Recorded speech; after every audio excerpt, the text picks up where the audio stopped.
Hi, how you doing? My name is Dr. Eric Miller. I'm with Chiro-Med Health and Wellness Centers located in Orland Park, Illinois. Today's topic is going to be about human intervertebral disc diseases. Let me have you scan into this model very quick. I want to get a definition about what the disc does, what its purpose is.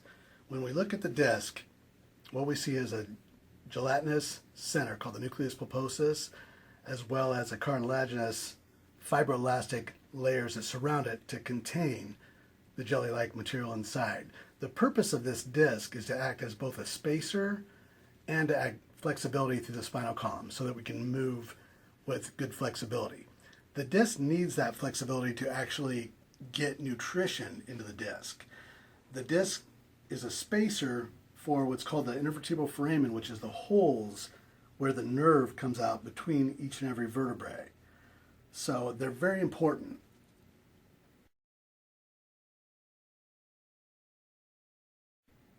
There are a few things that basically cause problems with discs. I mean, you've heard of disc bulges, disc prolapses, disc herniations, disc degeneration. These are the four things that generally happen to discs over time if there's problems with them.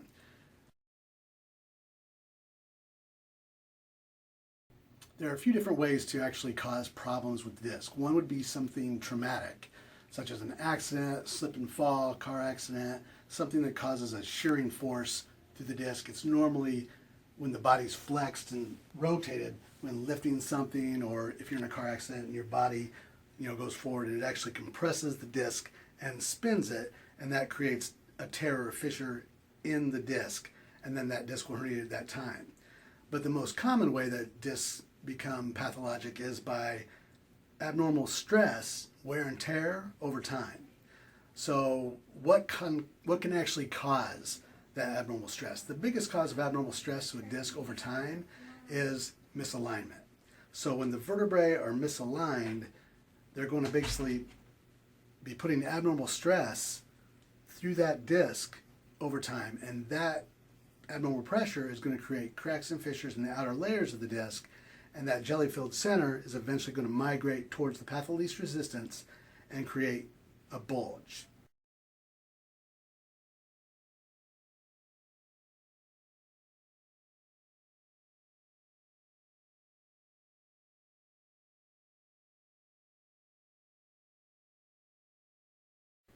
Now I want to look at this MRI. So this is the same patient, and when we look at an MRI, basically what we want to see is nice white discs on this particular view, nice gray discs on this particular view. But what we want to see is that the discs are well hydrated. So discs need nutrition. The nutrition of the disc is made by a pumping motion via motion through the vertebrae. So if a vertebrae is misaligned or stuck, it can't move properly, the discs don't get their normal nutrition because they're not being fed through what's called a convection.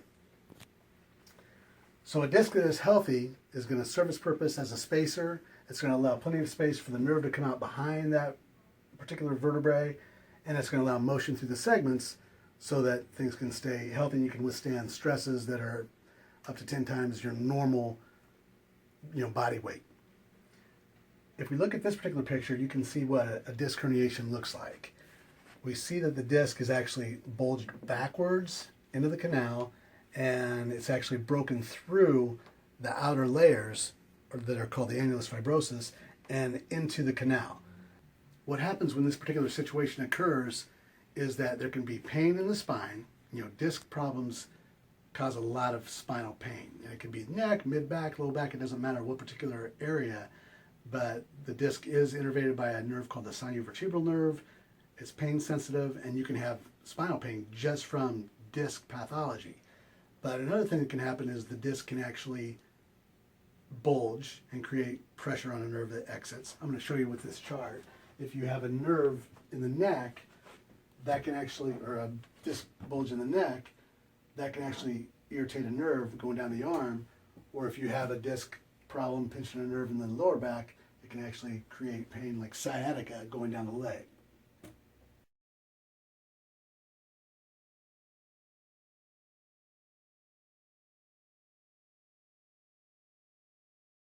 There are different types of disc disease. There are different diagnoses. The first one is a disc bulge, which basically means that the jelly-filled material in the center of the disc is still contained within the outer layers. So you basically have the jelly-filled center, again, the nucleus that's contained within the outer layers. And it bulges outward, and again, that can be pain sensitive, but it can also be putting pressure on the nerve. The next thing would be a disc herniation. So when the jelly-filled center actually migrates through the outer layers and it produces a herniation, that material is now out of the area that it's supposed to be, and it can have a direct effect on the nerve.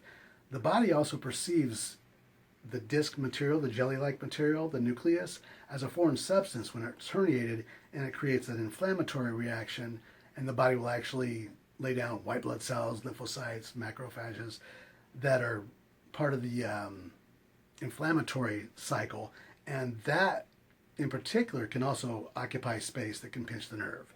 So it's good to get an anti-inflammatory effect in that particular area as soon as possible to take the pressure off the nerve, get rid of the inflammation as much as you can so that you can take the pressure off that nerve as quickly as possible. The longer that you have pressure on a nerve, the more likely it is that you're going to suffer consequences as sensory deficit or even motor problems like weakness in the legs or weakness in any particular muscle that that nerve happens to be connected to.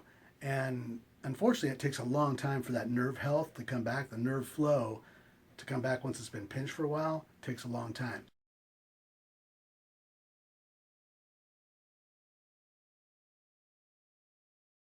In our office, we typically will treat for 2 weeks conservatively, just based off of our findings on x-ray.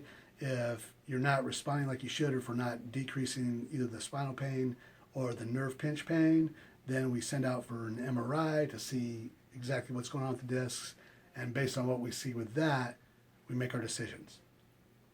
If you're suffering with any problems with spinal pain or nerve-related pain such as numbness, tingling, weakness, give our office a call. We are located in Orland Park. Our phone number is 708-403-2727. Nice talking to you.